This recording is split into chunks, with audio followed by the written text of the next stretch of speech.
superstars, and welcome to another fascinating episode of Superstar Strategies for Success. I'm your host, Reggie Hendrix, and I'm delighted this evening because I have my very first guest, not only my first guest, but my very first special guest, which is my son, Reggie. This is Mr. Reggie. Welcome, Mr. Reggie. Hey, it's good to be here. Thank you. Thank you for being here. So we wanted to talk a little bit about entrepreneurs in the family. So you have the family of parents and children, and you have parents who are entrepreneurs. And so now it's like your kids are taking on that type of leadership of being an entrepreneur. So I wanted to just, get with you guys get with your kids, and I want to talk a little bit about how that is in your house. And do you really recognize your children as entrepreneurs? Because there are certain things that you have to look for when you're raising those entrepreneur superstars, right? Okay, so Reggie, you started out your first job. I think you was cutting lawn. Yes. Right. Yes. So tell us a little bit about that. They want to hear a little bit about that and the age and everything. So I think I was around 10 or 11, and it was the summertime. Like any other kid, you want to make money, you want to have enough, to go to school with, have on some nice clothes and shoes and stuff like that. So I went to my folks and I was like, do you mind if I go around asking people, could I mow the yards? So they were behind me 100%, right? Absolutely. So my dad showed me the correct way to mow a yard because he didn't want me going out there unprepared and not knowing what to do. That's right. And my mom, you showed me the marketing side of it and actually gave me the idea to do business cards. Right. So guys, believe it or not, and he said he was 10 and 11. This was like back in 1997. Oh gosh, that's how old. 1997, and I still have his first business card. Right. This is his lawn business card, and we called it, or you called it, Mo Time. Yeah, Mo Time, MOW time.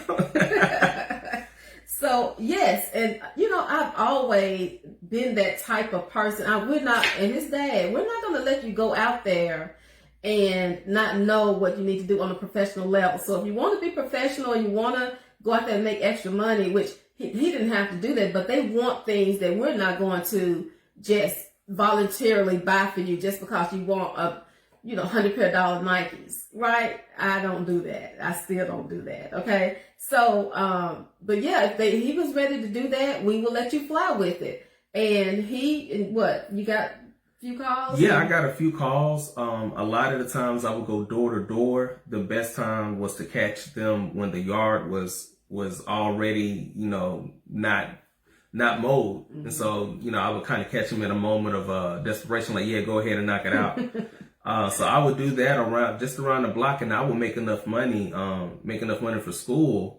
I actually, when I did that, I actually used that money to I never forget, I bought my first pair of Nikes with that. So I was proud of that because I worked hard for it, and I was able to spend the money on what I wanted to.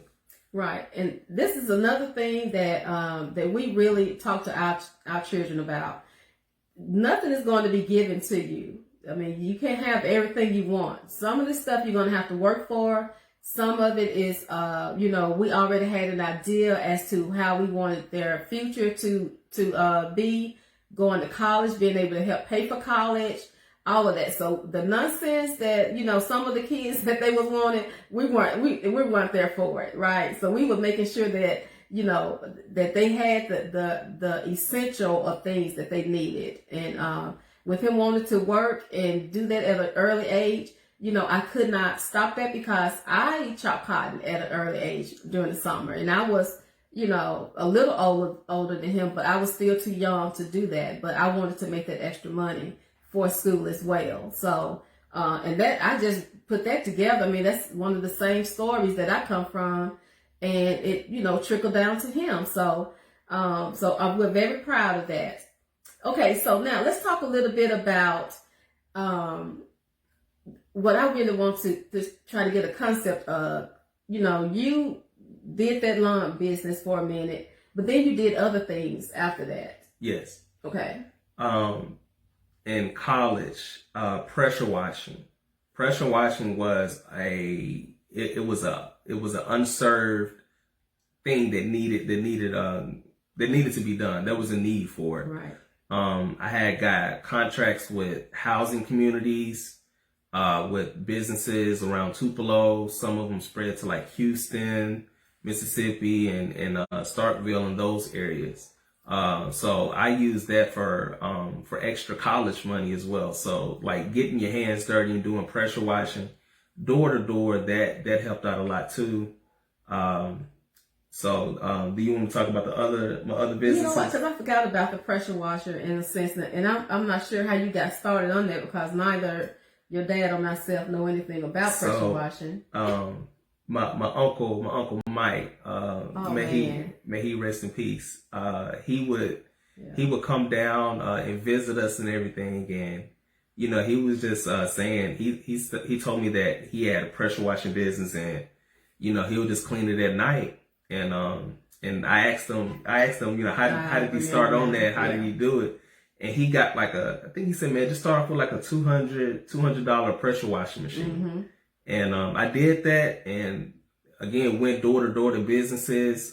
Businesses would call me you got busy. Last minute. Hey, I got VP coming in. I want the sidewalks clean. Could you do it? Yeah. But yeah, Mike introduced me to that to the pressure washer thing, and I took off with that too. But that was a demanding too. So I was doing the pressure washing, going to school, and then I still had my bank job that I was doing as well.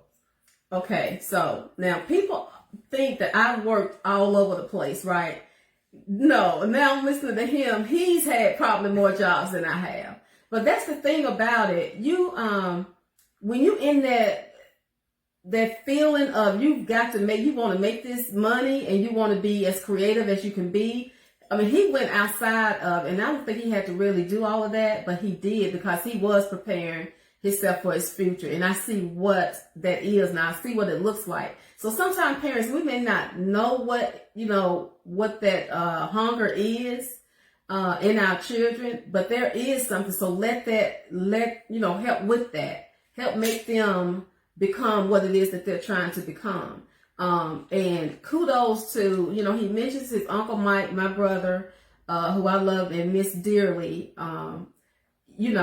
Not only did he have him as a great uncle, he's had great uncles in the family, period, that has helped encourage him, help inspire him. And so I do want to recognize those other uncles as well. I mean, we've had the strong men that's in his life, and I thank God for that has helped mold him to be the young man that he is as well. Not only his dad and the passing of his granddad, ML, may he rest in peace. Those are some of the things that helps your child, move on and move forward. It's that encouragement. So, or get around get around that circle of people that can help nurture your child, because it does take a village. It's not only, it wasn't just me and his dad. There were other people in his life as well, to help move that forward. So you had that, and then, okay, so because this guy's way younger than I am, right? So we're looking now into all the many businesses, and again, most of this is not failed business. It's because he started that, and then it phased out with him, I think. Yeah. I got to a point to where I couldn't do it. I was and shorthanded. Yeah, shorthanded, trying to find help. That's another thing. Yeah. So it wasn't like a failed business, like, where do I go from here, or do I, fall on my face with it? So what was the other, something else? While I had while I was in the midst of my professional career, working for Fortune 500, I also had the party train. My goodness, I missed my train. That's right. Yeah, so I would I had this train. Yes, you did. Portable train, gas engine train, where I would go around to birthday parties and just drive the train. Yes. And the kids, they loved it. Loved it. I don't know why, but they loved it. They did, and they still request. They look for that train. Yes. They are still looking for that train, and I was just trying to find it in my schedule to see where I can do that train and drive it around. But that was a great idea as well. So. Yes, I sold that business though. Yes, you did. I was getting super busy with the working for the Fortune 500 company, mm-hmm. and I wanted to allocate my resources in a better way. Right. Know? I'm glad you mentioned that you stayed working while pursuing your entrepreneurship. People, that doesn't mean you stop working. I mean, that work sometimes helps pay for some of the things that you need to get started in your business, right? So I would never advise anyone to just quit your business and start your entrepreneur business. I worked still because I hired people to work to run the business while I was, working, because I still wanted my position of where I was at, right? So it wasn't like I needed to work and do that, but I wanted still to work, because sometimes it's hard to let go of something that you do love doing. But most times when it's time for you to leave that place, it's time to leave it and go on and pursue it that full time, because it's so rewarding when you're just straight full time doing what you love. But I want to backtrack a little bit, because before he got into all of that entrepreneurship, he scared me at one time, right? Because he wanted to pursue a rapping career. Yes. So talk about that a little bit. So I did have a little rap career around here. I performed at certain events. I was on a small TV show in Atlanta, mm-hmm. That was broadcast, and I got to meet some A&Rs for like Outkast and So Def, but some things just didn't work out. But I had the best support system. Like whenever I was performing, all of my kinfolk came out, right, and they knew every lyric. So. Right. Whenever I was performing, it felt like if you didn't know the song that you weren't up on the right. Up on the most the current hip hop right. songs. So that was fun. That was entertaining. But it got to a point I got burnt out with that. And I wanted to focus more on my family, because I knew that doing that would take away from my 9 to 5, from my family, going on the road, being in these, places right. where a lot of people wouldn't approve. Right. And, so that was fun. But the thing that I remember about that, and the thing I would take away from that, is the family support. The support system I had was second to none. Mm-hmm. If I was in Atlanta, all of my kinfolk in Atlanta made sure to come out. If I was in Tupelo, all my folk from Tupelo came out. And then if people in Atlanta found out, they would come to Atlanta too. I mean, they would come to Tupelo as well. So yeah. The best part about that was the support system. Yeah. That is so true. And again, that, help.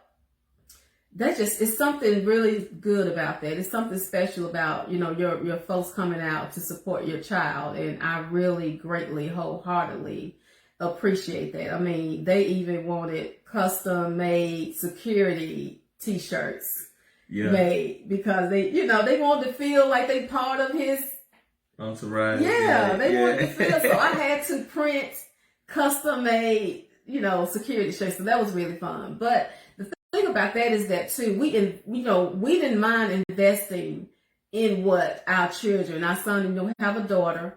And we didn't mind investing in what it is that they wanted to do, because that's part of it. We don't know what is going to, transform later on in their years, but you do want to know that you are a support system. You will invest, wisely in what it is that they want to do. So we invested in that. I really didn't want the rapper thing, but I didn't want to deter him away from it either, because I didn't know what effects that may be. You know, they'll come back and say, well, I could have been this if such and such. So you always want to support that child the best way that you can, you know, and the best way you know how, and just let them know that you are 100% behind them. So yeah, so I wanted to bring that rapper into it because he just knew he was going to be the next best rapper. I didn't mind because, you know, he can, if he wanted to do that, you know, that's fine by us. So kudos to that. So I want to talk a little bit now about business. I want to talk about business because we haven't gotten to your businesses now, your current businesses. Yeah. But let's talk about what it is that you learned. So you've already talked about how you learned a little business in the house. Yes. From your parents. What is it that you think you could learn, that you learned from school to help you get to where you are? Or did you get most of your training by being on someone else's, you know, payroll? Yeah. Yes. Ooh, okay. Yeah. So, that's a tough one right there because, you know, there are pros and cons to college. Right. And I don't want to talk down about college, or anything like that. But with me getting the business degree, there were some things I did learn, from Ole Miss. But I got the bulk of it from actually, you know, getting the 9-to-5 job and just being around other people. But I'll say this, that degree helped me, what was a foot in the door, because you couldn't right now, it's hard to apply for a job without having a college degree. So I would say, college is a good place to network, because I did meet a lot of colleagues there that, you know, went on to become, you know, VP of this bank, or, you know, working at this organization. And you know, if I needed something, we knew each other. And so it wasn't an issue to get things that I needed. So like with accounting, with like business communication, learning the personality styles, yes, college helped me tremendously with that.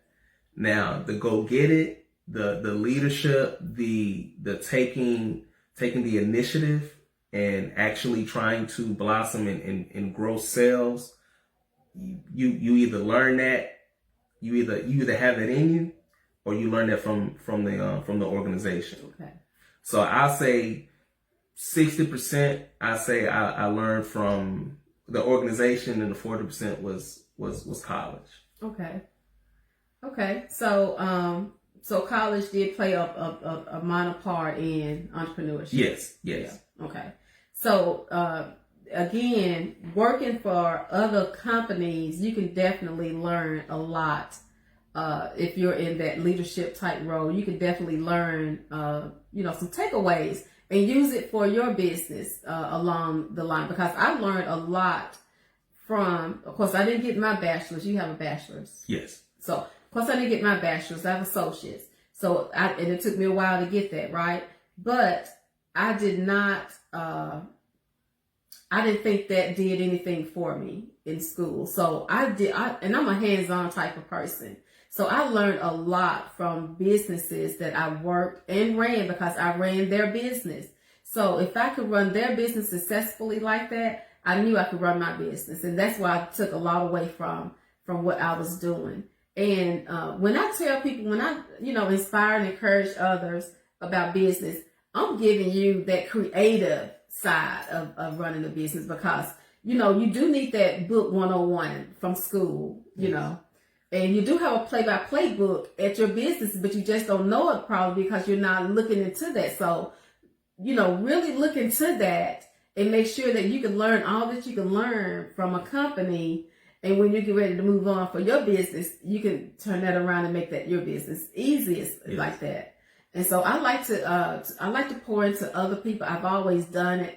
I did it with them. I did it with their relatives, you know, their nieces and cousins and all that. I did that with them, and I just love doing that, right? And then I was telling him just a few minutes ago, you know, I pour all of this into you, you know, I pour it all into you, and then you're richer than I am. Oh, no. How does that happen? I mean, what did I do? I mean, so I'm so proud of him because now currently you have what now? What is your businesses now? So I bought into a franchise, a commercial cleaner franchise that I started in 2017. And a couple of years after, well, probably 3 years after that, we got in, my wife and I, we got into real estate. And now we have multi-unit. We have a multi-unit that we manage. Okay. So one of the key takeaways, I'm glad that you brought up, like, you know, taking whatever the business has for you, or whatever you learn at that business, you can take with you. While I was working at that Fortune 500 company, they gave us a blueprint for how to run their business. I was over a certain territory, and they gave me this big book to show how to run their business. And I studied that book, and I got a lot of tips from it. So now let's get to R&B Specialty Printing, okay? So we started R&B Specialty Printing back in 2002. So they were still a tad bit young, but they got to know the business, right? They also worked part-time in the mall for a minute. And that's where we had R&B Specialty Printing was in the mall. This was in the mall for about 9 years as a kiosk. And so they would work that job, and then on their off days, they would come in and work some at R&B Specialty Printing. I wanted to leave some type of legacy for my children. Not only that, we're talking about business, but something that we haven't discussed is making sure that your child is involved in the community. It's not about here trying to, have people to come to you. It's about giving back. So they were in a few of nonprofit organizations while growing up too, because we just, I just didn't want them to think that it's all about going out here and making that money. It's good to do that, but it's even better to give back because you've been so blessed that you are able to give back. And once they started doing that, we showed them how to do the Christmas, the angel tree. And when they got old, big teenagers, they went and did their own Christmas tree, their Christmas angel, right? So angel tree. Big brothers, big sisters, they did that. We did the Red Cross, when they had the tornadoes and things going on. So it's very important, people. It's very, very important.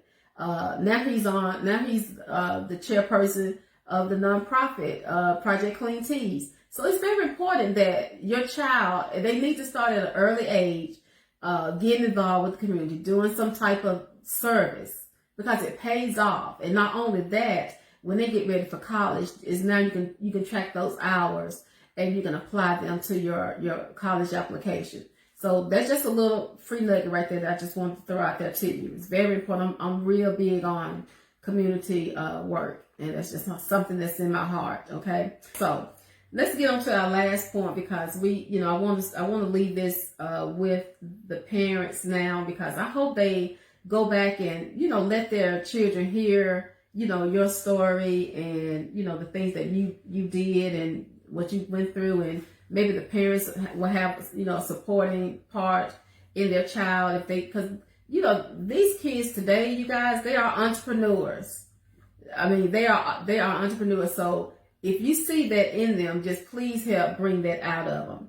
So I want you to now tell us a little bit about the three things, the three takeaways that you would, because we didn't, we listened to you guys, and we enacted on whatever it is that you wanted to do. Now you are a parent. Yes. So what are three takeaways that you can give to your children now, as far as if they are going to be an entrepreneur or whatever it is that they want to do as far as career?